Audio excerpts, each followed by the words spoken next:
The series begins with a beautiful girl named Sion who is on a trip with her friends. She tries to call her twin brother to show him the sea and how beautiful everything is. And that's exactly what we need, dear viewer. Anyway, she asks him when he'll return to the city because he wants to tell her something important. Suddenly, someone enters his classroom. Their face isn't shown, and pushes him out of the window. Bam! Poor guy falls down hard. Of course, we all know what that means. He didn't make it. The call gets disconnected and Sion is left confused, but she doesn't think too much about it and enjoys the rest of her day. The next day, she participates in an archery competition. She's talented and manages to hit the target, but she's still worried about her brother and can't focus properly. Because of that, she ends up in second place. After it's over, she tries calling him again, but he still doesn't answer. We learn that Sion and her brother only have each other, as their parents abandoned them when they were little. That's why she's so deeply attached to him and loves him unconditionally. Then we meet a student named John. He works part-time jobs to support himself and to help treat his sick mother. After work, he visits her at the care home. She's happy to see him, but tells him to stop visiting and focus on his studies. He assures her that he's studying hard and promises to get into the university of his dreams to make her proud. Later that night, on his way home, John feels exhausted from overworking, gets into an accident, and passes out. Not only that, his motorbike gets stolen. Meanwhile, Sion returns to the orphanage she lives in and looks at old pictures of her and her brother from when they were kids. We see a flashback from 10 years ago, where a family adopted her brother and took him to live with them, while she had to stay in the orphanage. But she had promised him that they would reunite when they grew up. Back in the present, she decides to go to the city where he lives to check on him. The next day, she goes to his school and asks students about him, only to find out that, unfortunately, he has passed away. She breaks down in tears and attends his funeral. There, she meets the family who adopted him. The adoptive mother treats her badly and even blames her brother for what happened. Sion doesn't believe it and insists that it's impossible. She goes to the police station and meets the detective in charge of the case. She tells her she's sure her brother didn't do anything and that someone else is responsible. She even recounts the phone call they had before he died, but the detective apologizes and explains that there's no evidence to support her claims. The case is closed. Sion feels hopeless and spends the night crying, thinking of her memories with her brother. She's certain he didn't kill himself and decides to investigate the matter herself and bring the real criminal to justice. The next day, she says goodbye to her best friend and heads to the city her brother lived in. We then see John training in boxing at the gym. The coach notices his talent and tells him he could become famous.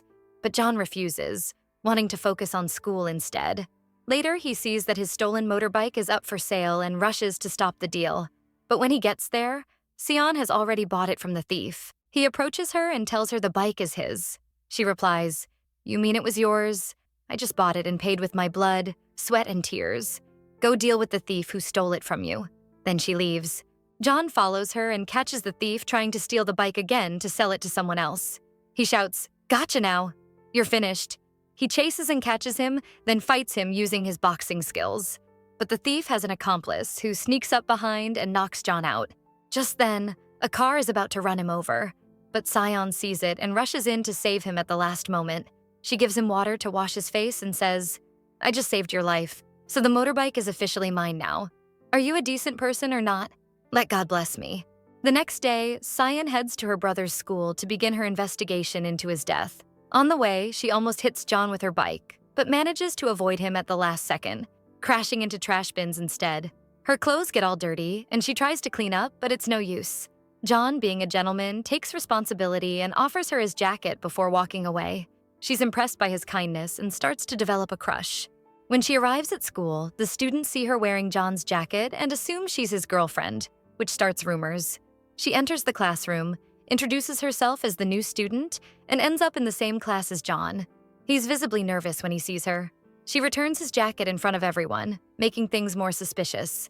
Another girl in the class, who likes John too, gets jealous. Sion begins her plan by befriending a girl from the archery club and asks her about the student who died, her brother. The girl says she heard that he was in a relationship with a popular student who was very close to him. Sion asks for her number and gets it. After school, she calls, but to her surprise, John answers the phone. She becomes suspicious and starts following him. She tails him to a hospital, but he senses someone's behind him. Luckily, a doctor calls out to him just in time. The doctor tells John his test results are in. He has a tumor and less than a year to live. John is devastated and begins to cry. Cyan overhears the whole thing and feels sorry for him. The next day, she notices he doesn't come to school and realizes he's still in shock from the doctor's news. But she decides to stay focused on her mission. She enters the classroom where her brother used to be before he died. She imagines him talking to her. Suddenly, John walks in. She's startled and asks what he's doing there. He says he just remembered something that happened in that room a while back. Cyan then realizes John was actually the one who told the police everything. He takes advantage of her interest and takes her to see his cat. He tells her that on the day her brother died, he was feeding his cat and saw everything that happened. He asks her, "If anything happens to me, please take care of my cat." Cyan is touched by his kindness and starts to believe he had nothing to do with her brother's death. At lunch, she goes to the school cafeteria, where she sees a student bullying a classmate for having short hair like a boy. Her friend tells her that everyone hates him, but he never gets punished because he's from a rich family. Later, when Cyan returns to class, she hears the bully talking badly about her brother. She gets angry, insults him, and almost gets into a fight, but the other students hold her back. Meanwhile, John goes to the hospital again, where the doctor tells him that due to his illness, he might experience mood swings and become aggressive. He gives him medication to help with the symptoms. She feels pain, and after school, she goes to get beaten up at the archery club. There, the coach sees her and asks her to become a trainer for a wealthy student named Young, since she's the most skilled archer. She agrees, but unfortunately, she's cold and harsh with him. After training, her friend tells her that Young had an accident and was in a coma for 6 months. When he woke up, he discovered that he had lost his memory. The doctor said that training might help him recover it. The friend asks her to go easy on him during training. Meanwhile, June goes to meet the famous student who used to be in a relationship with Cyan's brother. He returns her phone, and we learn that she had left it with him so her family would think she was going to school. He finds a lot of messages from Cyan asking to talk about the student who died. John realizes she was genuinely interested in what he had to say and in his story. He goes to wait outside her dorm to ask her about it. When she sees him, she lies and says, "He was with me at the archery club. I just wanted to know what happened to him." Then she walks away without explaining further. The next day in class, June starts experiencing side effects and feels weak. He runs out of class to the bathroom. Cyan sees him and follows to check on him, but then she notices blood coming from under the door. She panics and keeps calling out, but suddenly June walks out from another stall. When they break down the door, they find the short-haired girl inside, bleeding. June tries to save her and calls an ambulance. She's taken to the hospital and the police arrive, including the detective assigned to her brother's case. The detective talks down to Cyan and says, "I know you transferred here to investigate your brother's death. My advice? Focus on your studies and stay out of it." But Cyan doesn't care. She replies, "The police didn't do their job, so I'll do it myself. I won't rest until I find the criminal." She leaves and gets a message from the famous student. She's happy and goes to the meeting spot they agreed on, only to discover that the one waiting for her is actually her friend, not her brother's ex. Cyan realizes she's not his girlfriend because she had seen the real one's photo on his phone. The girl gives Cyan a name and says, "If you want to know the truth about the student who died, go meet this person at this place." Cyan goes and asks about her brother. The girl says, "He was a terrible person. I left school because of him. He used to bully me. When I heard what happened to him, I was glad. I felt like I finally got justice." Cyan is shocked and apologizes on his behalf, leaving the meeting confused and questioning whether she really knew her brother at all. Later, the famous student's friend visits the short-haired girl in the hospital. At this point, you might think I'm about to sing a sad song. But no, we'll continue normally. I'm just messing with you a little. She feels sorry for her, then goes to see Jun. We learn Jun had once saved her when a group of boys were bullying her. He stood up for her, beat them up, and told them if they came near her again, they'd regret it. He even made the leader apologize to her. Because of him, she regained her self-confidence. She tells Jun, "I know you need money for your mother's medical treatment. I have an offer. Get revenge on the bully and make him leave the school. I'll give you a lot of money." At first, Jun refuses, but later his relatives call and tell him that his mother's condition is worsening. He visits her and learns she needs surgery, but he can't afford it. Helpless and crying, he finally agrees to the offer. That night, Jun puts on a mask to hide his face, goes to the bully, hits him with a chair, injures his eye, and writes a note revealing the bully also had blackmail photos of girls and was planning to expose them. Jun beats him badly, tells him to apologize to all the girls he bullied, and demands he leave the school. The next morning, Jun is shocked to find Cyan in front of him. She sees blood on his shoes. He lies and says, "I got hurt during training at the archery club." Then he leaves. Later, Cyan visits her brother's grave. She stands in front of his picture, unsure whether he was a good person or a bully. At the same cemetery, Jun is visiting his brother's grave too. Sion hides until he leaves, but he suddenly returns and sees her. She finally confesses that she's the sister of the dead student and came to this school to find out the truth. She asks Jun to keep her secret because if the students find out who she is, they won't talk freely around her.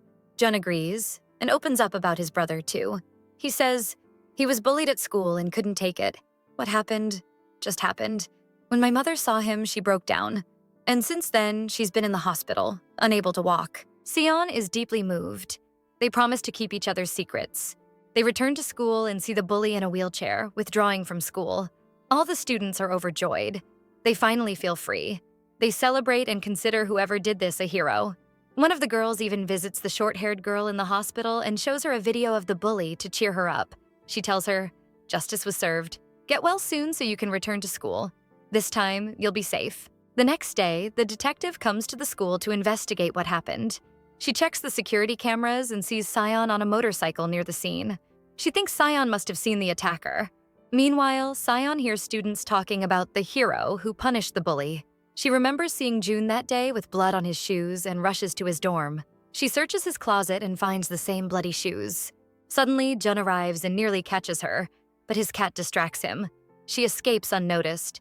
When she returns home, the detective is waiting for her and shows her the camera footage, asking who the boy with her was. His face wasn't clear. Sion says it was Jun, but refuses to tell the full truth or show her the bloody shoes. The detective realizes she's hiding something. That night, the detective visits the club where Jun works and asks to speak with him. She gets into his car and asks about the night of the incident. She notices blood on his shoes, but Jun claims he knows nothing and leaves. The next day, Jun is surprised to find Sion waiting outside his dorm. She returns his shoes and apologizes for suspecting him. She tells him she didn't say anything to the detective, but Jun gets angry and tells her to stay out of his life. Then he leaves for school. She keeps following him, begging him to forgive her this time. The girl who likes John sees her and thinks she's being kicked out, so she goes to warn her to stay away from him or she'll regret it. But Sion replies coldly, "Speak to me properly, you little brat. I don't care about him or about you. Focus on yourself. It's better for you." That night, John is at work and tries to get rid of the clothes he was wearing when he beat up the bully. But he spots the detective at the club, gets nervous, and throws the clothes in the trash. He then finds out she's waiting for her husband. And when he arrives, John is shocked to see that he's the doctor in charge of his case. John hides because he doesn't want the detective to find out about his illness. The next day, Sion finds a note in her locker saying, "If you want to know the truth, meet me at the theater." She decides to go, but when she gets there, someone sneaks up behind her, hits her, knocks her out, and steals her phone. When Sion wakes up, she finds herself in the hospital with Young standing by her side.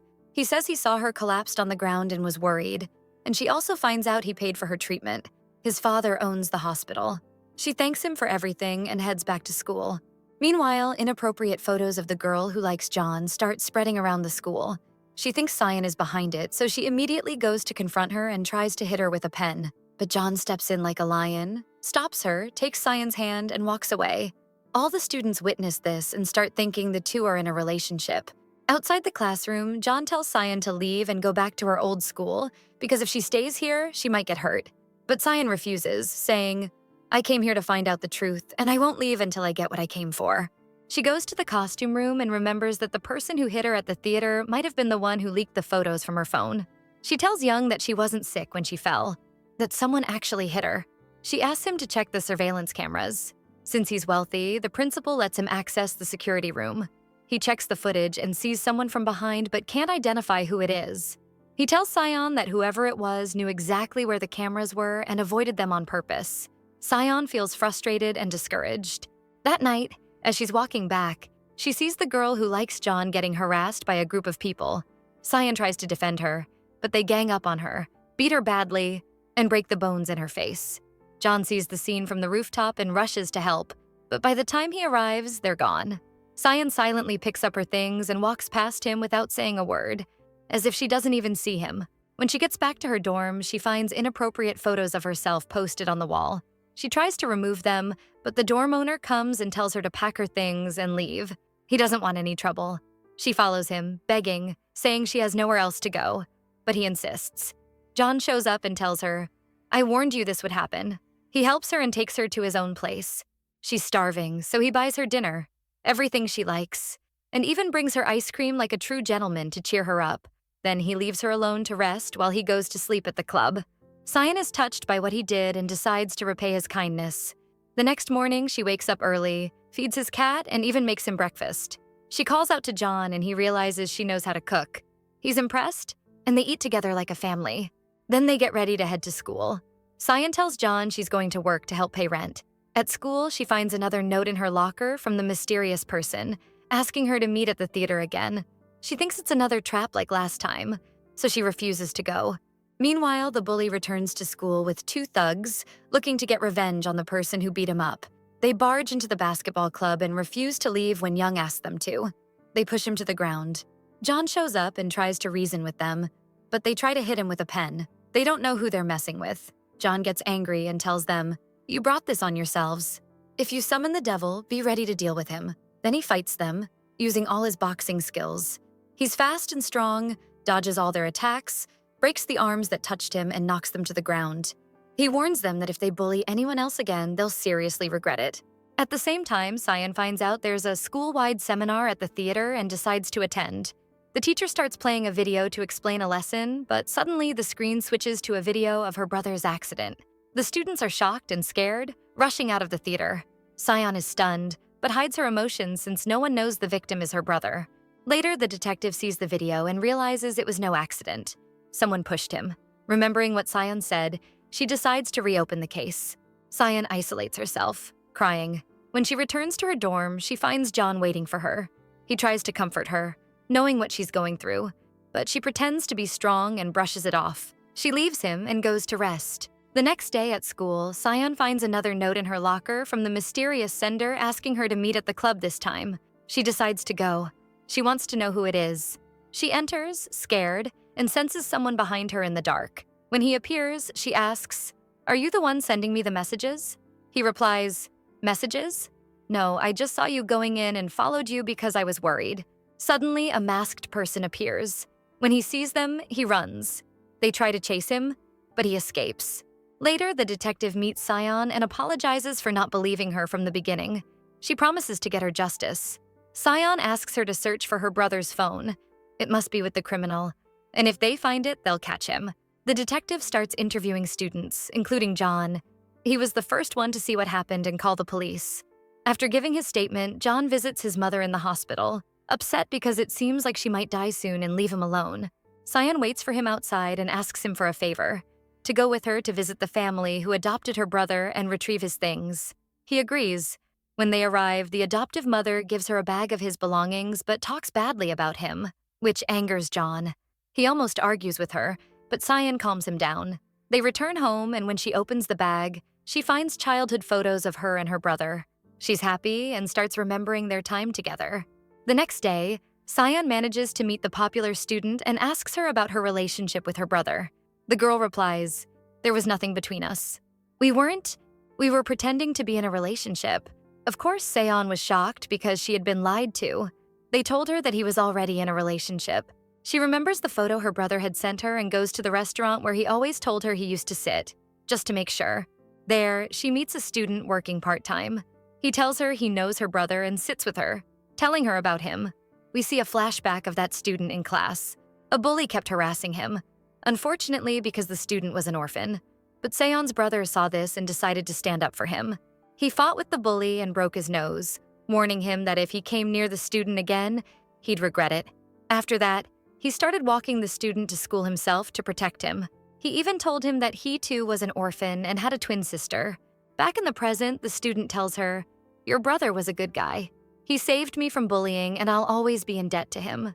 Cyan is overjoyed that finally someone said something good about her brother.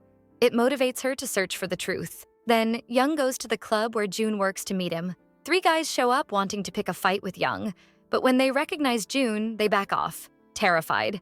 He's a professional martial artist. Naturally, because Young is a rich guy and doesn't like owing favors, he takes June to a racetrack and teaches him how to drive fast cars. This helps June feel better, and they have a nice time and grow closer. That night, Young thanks June, hugs him, and leaves. But then he finds his colleague waiting for him. She says, "I have a new mission for you." She tells him about a guy who, 2 years ago, tried to date a classmate. She rejected him, so he stalked her and eventually killed her. But because he was underage, he wasn't imprisoned, just released on bail. Back to the present, she asks Young to force him to apologize to the dead girl's mother. She even offers more money than the last time. June agrees. He needs the money for his mother's treatment after he dies. The next day, he puts on his mission clothes, goes to the guy's workshop, sneaks up from behind, and knocks him out. He ties him to a chair, blindfolds him, just like he did with the bully, and starts threatening him, saying he'll break his face if he doesn't cooperate. He politely asks the guy to go and apologize to the dead girl's mother, or else, terrified, the guy agrees to do it the next day. So June lets him go and goes home. But the next day, the police arrive at the workshop, and we learn the guy is dead. Cut to Seon, who goes to school and finds the student from the restaurant waiting for her. He tells her he was the one who left her notes in the locker and who shared the accident video. He says, "I wanted to bring everything back and make them investigate. I was there at the time of the accident, standing far away.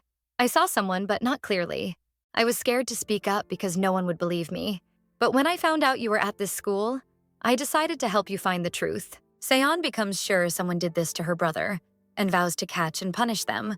Meanwhile, June arrives at school and finds Young waiting. He's upset June didn't come yesterday as they agreed. June says, "I had something urgent, but I sent you a message." But when he checks his phone, he realizes the message didn't go through. He feels embarrassed and apologizes. Byung sees them together and feels jealous because his close friend is being taken away. We learn Byung is the class president, but he's clearly a little psycho and doesn't want Young to have other close friends. The detective arrives at the workshop, sees the dead body, and concludes the killer is the same person who attacked the bully. She resolves to catch him. At the same time, the girl who likes June discovers that Seon is the sister of the dead student, and that she's been lying to everyone. She starts shouting, but Seon doesn't stay quiet. She fights back. "I've been quiet for a long time. I may look cute, but I'm not that sweet." She turns into a wild beast, grabs her by the hair, and you know how girls fight. From above, below, right, left, smashes her face. The students are happy. No one stops it because everyone hates the bully girl. She gets beaten to a pulp like a zombie. After school, the popular girl goes to Seon and tells her, "Your brother was a kind person. He used to protect students from bullies. But then suddenly he changed, after becoming friends with the class president. I suspect the class president forced him to follow orders, like he was being threatened." Seon is shocked by this. Meanwhile, the rich girl who gives June money goes to see the mother of the dead girl to confirm whether the guy apologized, but she learns that the police found him dead in his workshop. She's shocked, assumes June did it, but June is just as shocked. He says, "I swear I didn't do anything. I'm innocent." Terrified, he thinks of turning himself in and telling the detective the truth, but he's scared no one will believe him, and he'll leave his mother alone in the hospital. He asks the rich girl not to tell anyone, and leaves. He goes back to the club but is surprised to find the detective waiting for him. She asks to search his locker. He panics but gives her the key. She doesn't find anything, just books. But she insists on searching his dorm locker too. She tells him to stay until she returns. But June is scared she might find the clothes he wore when he attacked the bully. So he escapes the club, hops on his motorcycle, and drives at full speed to beat her there. When he arrives, he finds her already there. She breaks open the locker, but of course finds nothing. June realizes the bag he had hidden is missing. Seon must have taken it after realizing he attacked the bully. Now, she suspects he's behind her brother's death. June finds a message she left. "If you want your bag back, come meet me." He realizes she took it and agrees to go. He arrives at an abandoned warehouse, calling out for her. Suddenly, Seon appears behind him with a stun gun. She demands to know his connection to her brother's accident. He's shocked. "No, I'm innocent. I didn't do anything." But she doesn't believe him and fires the gun. It hits his arm. June confesses, "Yes, I did attack the bully, but I had nothing to do with your brother's death." Suddenly, he grabs the stun gun, points it at his own head, and says, "If you really believe I'm capable of that, I'm ready to die right here." Seon is overwhelmed and doesn't know what to do. Suddenly, she gets a call from her brother's number, but when she answers, no one speaks. She hears a ringtone nearby, and then the call ends. That's when she realizes June is innocent. Someone else is the real criminal. Feeling guilty, she buys him medicine from the pharmacy and new shirts to replace the ones torn. She sincerely apologizes to him. June listens to her and even takes a picture with her. They sit by the ocean, watching the stars, clearly starting to like each other. Seon feels sleepy and dozes off. In that quiet moment, June's memories begin to return, and he remembers that he never actually had an accident. He tried to end his life, but doesn't remember what happened after. He just wants to confirm whether what's happening is really because of the accident that happened to the heroine's brother, but no one in his family is willing to tell him anything. So, he decides to leave the house and find out the truth for himself. The next day, Cyan wakes up but doesn't find John. He's left her a note saying he went back to the city, but at the station he begins to show symptoms of his illness. He tries to hold himself together but gets dizzy and collapses.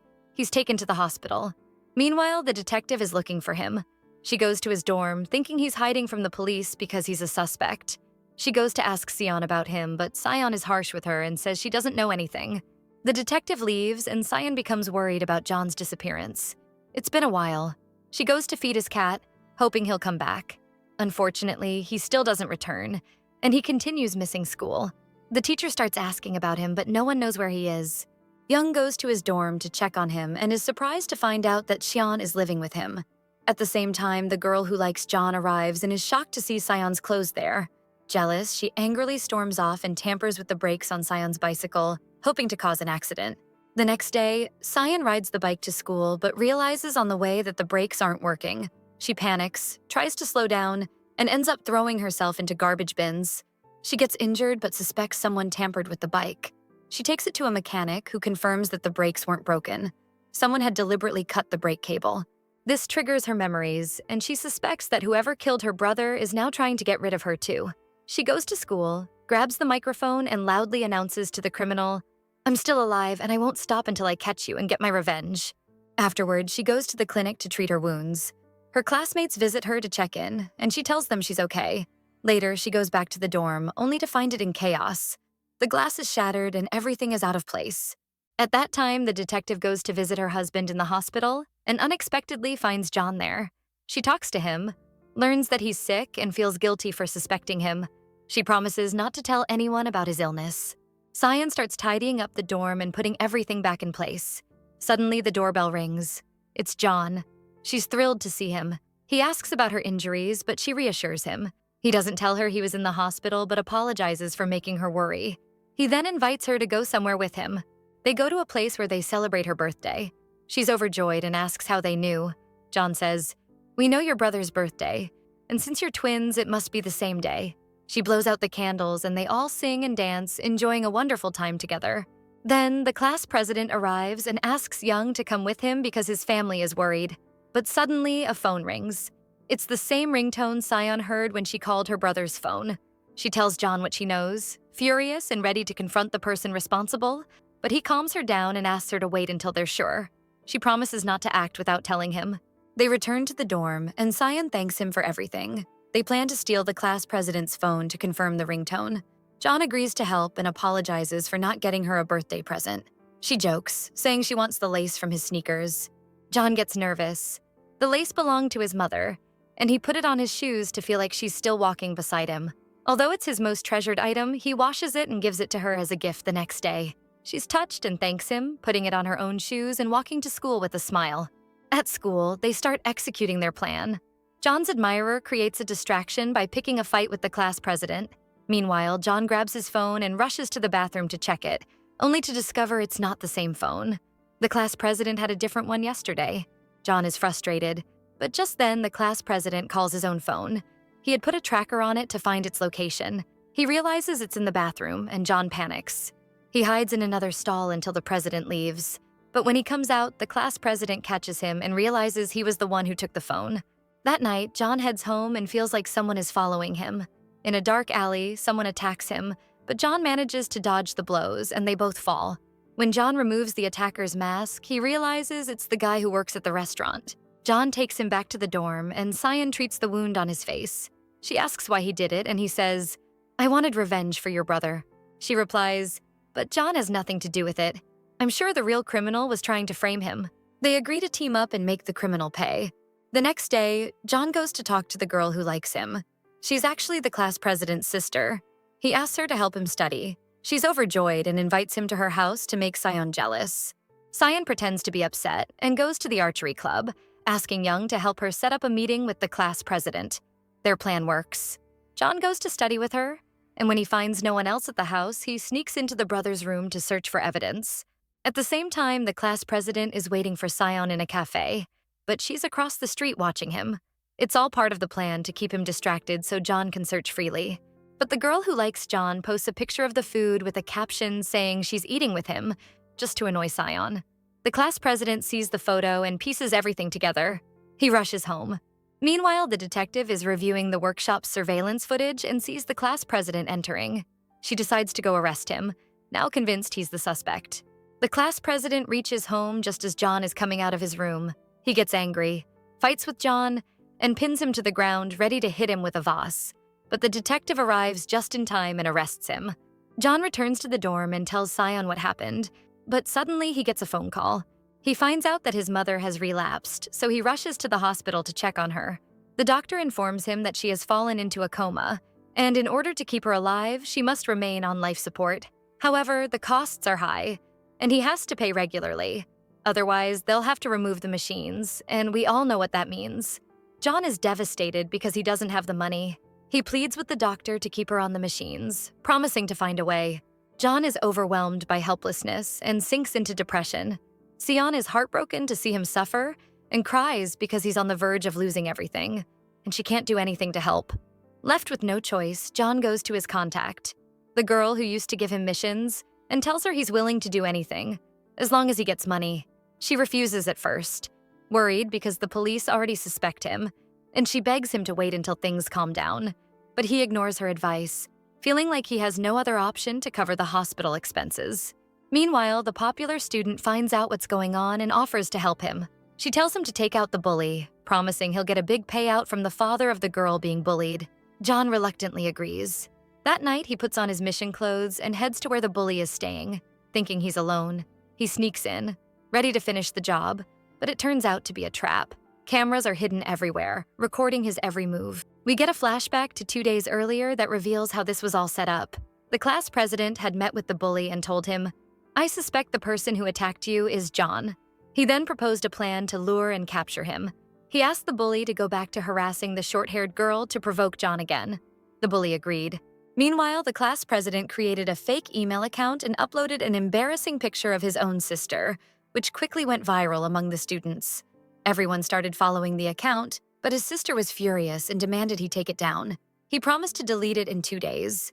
Then, the bully approached the short-haired girl and repeated the same cycle of harassment, calling her names and saying she looked like a boy. He kept pressuring her, asking who had attacked him, but she just cried and said she didn't know anything, then ran away. She told her father what had happened and begged him to move them to another city because she couldn't take it anymore. Her father was deeply affected and promised to handle the person who hurt her. All of this, of course, was part of the class president's plan. The president then told the bully everything was going smoothly and informed him that John would come to him that night. He told the bully to let John hit him, so they could catch him in the act. The bully agreed. The next day, John followed the bully to find out where he lived, unaware that the class president was already one step ahead. He had set up cameras everywhere and was even planning to live stream everything through the fake account to publicly shame John. Back in the present, John arrives that night, ready to attack the bully. But at the same time, his mother dies at the hospital. The doctors try to contact John to inform him, but his phone is off. Unable to reach him, they call Sion and tell her the news. She's devastated and starts searching everywhere for John, but can't find him. She even contacts his friends to ask if they've seen him.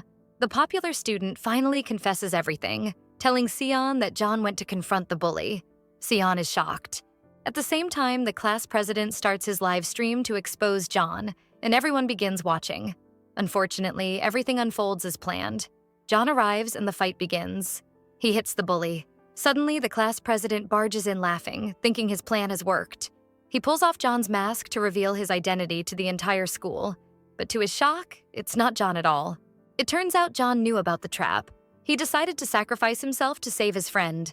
Meanwhile, we see John actually in the car with Sion, crying on the way to the hospital after hearing about his mother's death. A flashback reveals how Sion and her friends managed to reach him in time, warned him about the setup, and told him about his mother. So instead of walking into the trap, Young put on John's clothes to ruin the class president's plan. The police arrive, arrest everyone involved, and take them to the station for questioning. The class president tries to explain it was all just a joke and the live stream was for entertainment. The detective knows he's lying, but is forced to release them because there's no concrete evidence. The next day, John holds a funeral for his mother. All the students show up to support him.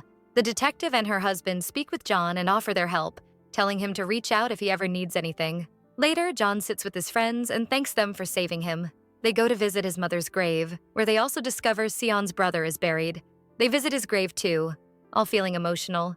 They begin to suspect that the class president is behind her brother's death and agree to work together to find proof and bring him to justice.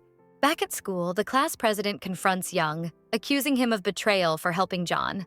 But Young responds that he no longer trusts him and feels like the president is hiding something, taking advantage of his memory loss.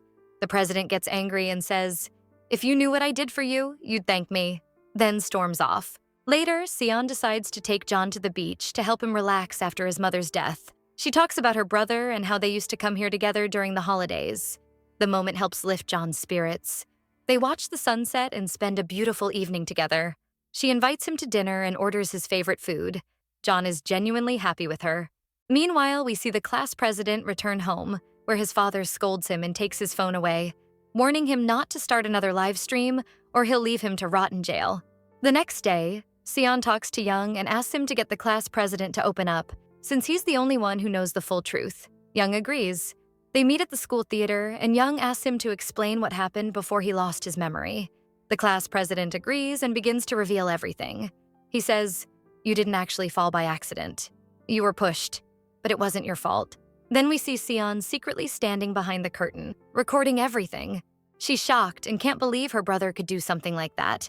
Young, stunned, asks the president, "If you saw what happened, why didn't you tell the police or my family?" The class president says, "There was a reason I couldn't." And just as he's about to reveal it, the teacher walks in on them. As the teacher tells them to return to class, they bump into John on the way back. The class president starts provoking him, mentioning his mother. John loses his temper and lunges at him, ready to hit him, but suddenly he feels weak. Symptoms of his illness start showing and he collapses. At the same time, Sion is walking by, still shaken by what she heard earlier. When she sees the ambulance taking John away, fear grips her. She runs after them and insists they take him to the hospital where his primary doctor is.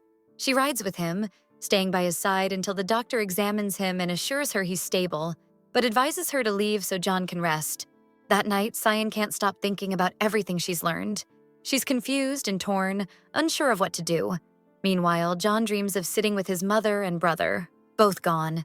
But suddenly, they vanish, and he's left shouting their names, waking up in tears. He finds himself in the hospital. The doctor tells him Sion stayed by his side all night. When John is discharged, he tries calling her, but her phone is off. Confused, he checks his phone and finds a video message she left. In it, Sion tells him she's decided to give up. She's going back to her hometown and no longer wants to know who the criminal is, because even her brother seemed like one. She thanks John for everything he's done and says this is the last time he'll see her. Her final request, take care of yourself. Heartbroken, John runs to the dorms to stop her, but he's too late. She's already left, and the only thing she left behind is a shoelace. Furious, John realizes it was all a setup, something the class president orchestrated to crush Sion's hope and stop her from digging deeper. Determined to get answers, he goes to confront him. He arrives to find the class president with the bully, overhearing them plotting to get rid of him once and for all. He kicks the door in. The bully opens it, only to get slapped hard. John storms in and faces the class president, who is clearly terrified. He grabs a stick to defend himself, but John mocks him, saying the stick is better used as a toothpick. He beats him down, blow after blow, demanding a confession. Before things go too far, Young arrives just in time and stops him. Meanwhile, Sion is sitting alone by the beach, remembering her brother. She looks at an old photo of them from a year ago and notices the date. It was the same day Young had his accident and lost his memory. That means her brother couldn't have pushed him. He was with her all day. She realizes the class president was lying. Her brother was innocent. Sion immediately calls John and asks to meet. They rush to see her. She shows them the photo and explains everything. Everyone is stunned. It confirms the class president's lie. On their way back to the dorm, John gives her back the shoelace and tells her to keep it. Holding her hand, he tells her how happy he is she came back. They take a walk together and John decides to confess his feelings. Just as the moment turns romantic, a car pulls up out of nowhere. The bully jumps out with a gang of thugs. John tries to fight back but is blindsided. Someone stabs him in the side. They drag him into the car. Sion screams and tries to follow, but they shove her to the ground and threaten her. If she tells the police, she's next. Terrified but determined, she calls Young and tells him everything. He tells her to go to the dorms. He'll handle it. That night, while Young sleeps, memories start flooding back. He dreams of the accident and sees who pushed him. It's revealed to be the class president. He wakes up in shock and rage, now fully remembering everything. He calls Sion and tells her he knows where John is.